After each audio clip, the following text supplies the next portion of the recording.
Cody Rhodes finds a way, so let's punt this match next. How do we get so little wrestling with 7 matches in an almost 4-hour show? Well, let's just go ahead and start the 10 count with topic number 1, Punt That.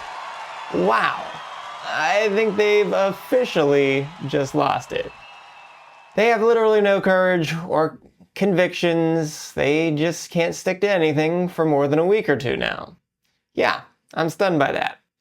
No matter how bad Pat McAfee was, and all of it was very bad, they couldn't even get through one match without even changing that up. Of course, I wanted Randy Orton to win, and by the sounds of the stadium, most of everyone else did too. And you know, if they just didn't have McAfee at all, and they didn't have Jelly Roll at all, and everything else would have been the same, well, it would have been relatively fine. I think I would have snickered and say they just can't handle it if they don't get to cuddle with their teddy bear and Cody Rhodes is their champion, but at least the story could have gone on. And I guess the story is going to go on with Orton deciding to hit Rhodes with the title and punt him in the head after the match. But the start was dumb, but at least it made sense if we had to have Jelly Roll in there. An elbow drop of McAfee through the table to get him out of there, I guess is okay. That at least made it a one-on-one match. Yeah, alright, well, whatever. But you knew McAfee was just going to have to come back because we've seen that type of return so many times, and this was certainly going to be one of those times. But before that, the match was alright. Just alright. It was slow. I mean, if Orton's back was really hurting, well, good on him for carrying on. But if it wasn't, that was just a little bit too much selling. I don't get the psychology of the back injury and the busted open forehead there. Of course he's going to attack those areas. That's a smart thing to do.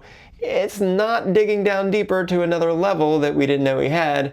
And like I keep saying, because they keep doing it, we're good with the ref getting taken out in every single big match. Yeah, I think it's time you guys try something else there. Literally anything else. It is such a crutch at this point for WWE. The fact that Rhodes kicked Orton in the groin after Orton tried to do the same, it's just what you have to do. So yeah, I don't think there was anything special of him digging deeper there either. There were some cool things here, like each of them using the other's finisher, and if we could have just gotten through the match without the ref and the McAfee buffoonery, this would have been fine. But instead, let's just punt this out of here, right into and through the back of the end zone. Topic number 2, nothing but trouble. Was it just me, or was that match really short for a Women's World Championship match? Just kind of like how most of the matches were short, I guess. But I guess that was also just like how much time they got on TV every single week as well, because they only got about a minute each week. They definitely didn't mess around here, as things got really intense with the brawl to start, and we got both a Devil's Kiss and the Three Amigos coming awfully quickly in this match. Granted, I was hoping that we'd get to see a second smooch because of that, and we almost did with Liv trying it, but I guess she took a little too long to try to pull it off. And before we knew it, Roxanne and Raquel were there, and just like clockwork, they made this a 3-on-1 battle.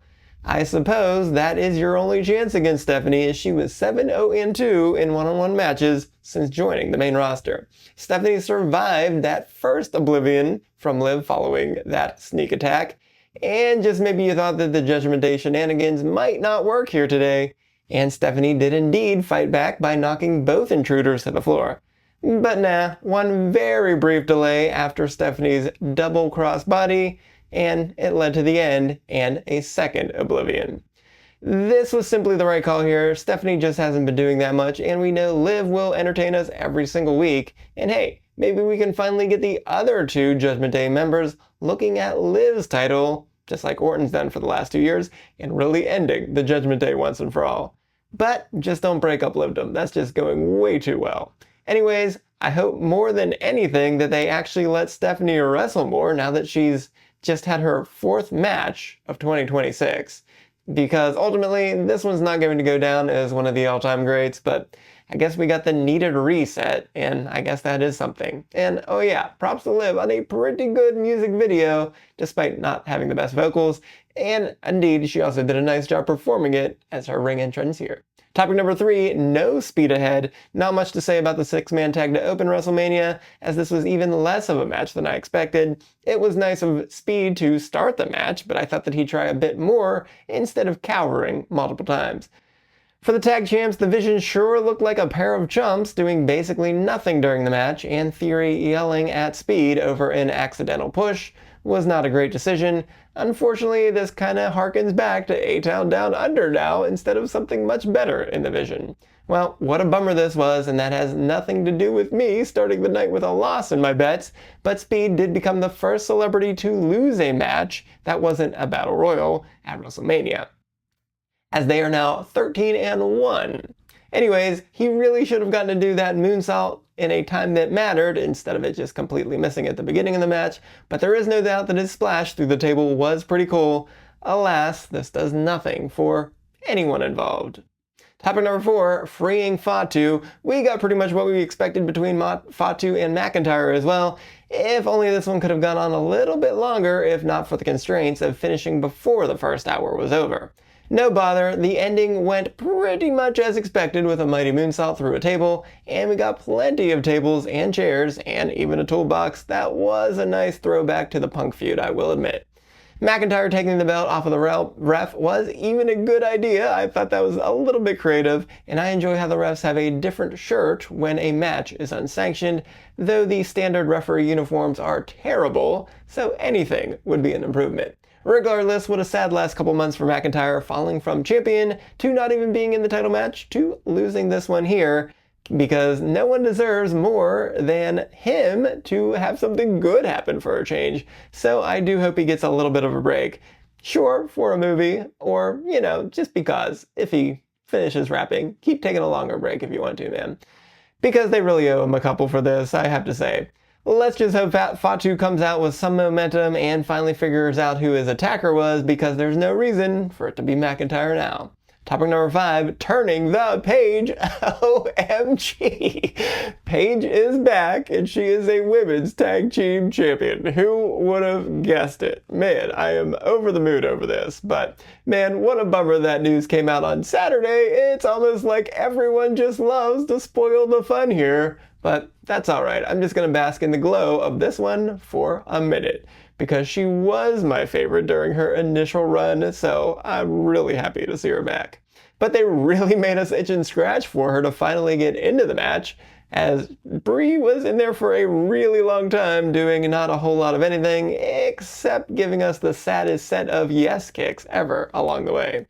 And after Bayley and Lyra and Charlexa did all of the yeoman's work over the last few weeks, they just yawned in that and gave us a title to the team that, you know, wasn't there a month ago, or let alone even 8 years ago, since that's how long Paige was gone.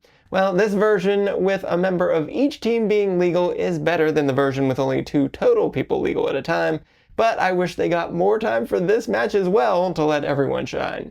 As it is, Paige being on fire the entire time like she hadn't missed a beat for being gone for 8 years. So with both a page turner and a rampage to get this emotional victory, things are looking very up for her. But I have to say, it will be very interesting to see how this will work once Nikki is cleared to return. But, you know, that's a worry for another day, because this is just too good to be true. Topic number 6, Turnbuckle's fair play, because Becky suffered for months and months since AJ returned in September, and she even lost the IC title twice since AJ showed up. But just maybe it was all worth it in the end, as Becky took on both AJ and that crooked referee, Jessica Carr, to finally vanquish her toughest foe.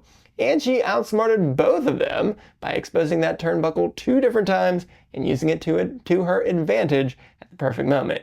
And she followed that with a manhandle slam to surprisingly get Carr to count to 3, because after arguing with her earlier and them both pushing each other, you know, and then using her as a shield right before that move, I wouldn't have been surprised if Carr simply refused to count.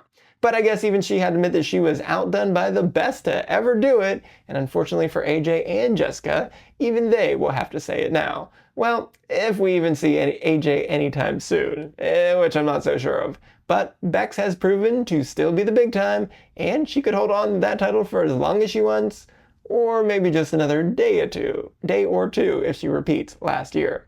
And topic number 7, Breakkin Out. I definitely didn't see a brawl breaking out before the bell, so good on everyone here for a little surprise there, but then it was pretty much as expected. It was hard-hitting, and there were a whole lot of chops, and then there were some minor "this is awesome" chants. And most of the crowd wasn't quite there yet either, and nor was I. But perhaps that had to do with this one having basically no story at all. But we did get the big surprise, but I would say it was a fairly expected return of Braun Breaker to interfere, as the odds are pretty good that this was it now between Gunther and Rollins, because Rollins now gets his turn to turn his attention back to Breaker. Those announce tables came reinforced in this match as Gunther went on top of both of them a couple times before the match even started, and then he also ate a pedigree and a stomp at the end, but neither of them broke. And I'm not sure why the referee wasn't counting to 10 on this one, but missing Breaker run out that far for a spear is really something. But I have to say, the spear was still cool, and so was the second one, even later when he ran down the entire ramp. So I guess we'll allow it. I think Gunther should have won this one with a powerbomb or two as a follow-up to the spear, but hey, a win is a win to keep Gunther going strong until there's another career to kill. Well, I did not beat the 10 count yet again, but I guess I get one more chance to do it for night 2 of WrestleMania. But if you missed my predictions for both nights, be sure to check out both videos right on over here. So until next time, I am the SportsZu, and this has been Stop the 10 Count.